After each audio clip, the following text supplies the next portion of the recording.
बच्चों, welcome back to the channel. इस video में हम देख रहे हैं Kepler's law of planetary motion और Kepler's law of motion. So first law है the orbit of planet is an ellipse with sun at one of the foci.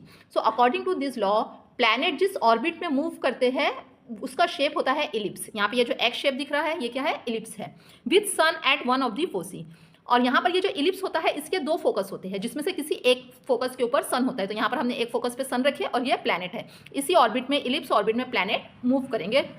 Second law, the line joining the sun and planet sweep equal area in equal interval of time. तो देखिए यहाँ पे ये सन की position है और यहाँ पे ये हमने प्लैनेट की पोजीशन ले लिया है ए।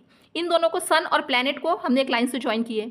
आफ्टर 5 मिनट्स, हम सपोज कर लेते हैं कि 5 मिनट्स बाद प्लैनेट की पोजीशन यहाँ पर आ गई, सपोज पॉइंट बी पर। यहाँ ये हो गया।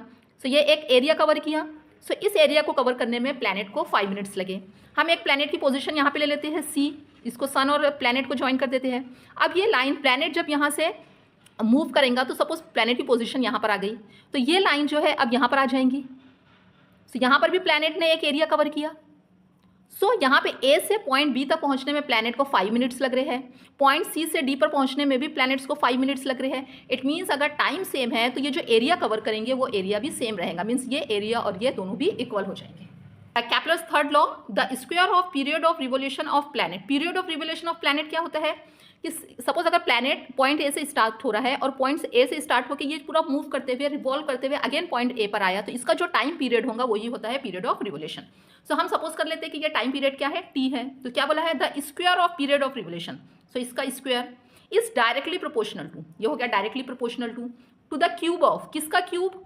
Mean distance of planet from the sun, sun से प्लैनेट के बीच का डिस्टेंस। तो हम ये सपोज कर लेते हैं आर है, तो ये क्या हो गया? T square directly proportional to R cube. अब यहाँ पे ये प्रोपोर्शनल का साइन है और प्रोपोर्शनल का साइन हटाने के लिए हमें यहाँ पे कांस्टेंट लेना होता है। तो यहाँ हम ले लेंगे T square is equal to K R cube. तो इसको हम ऐसे भी लिख सकते हैं, T square upon R cube is equal to के।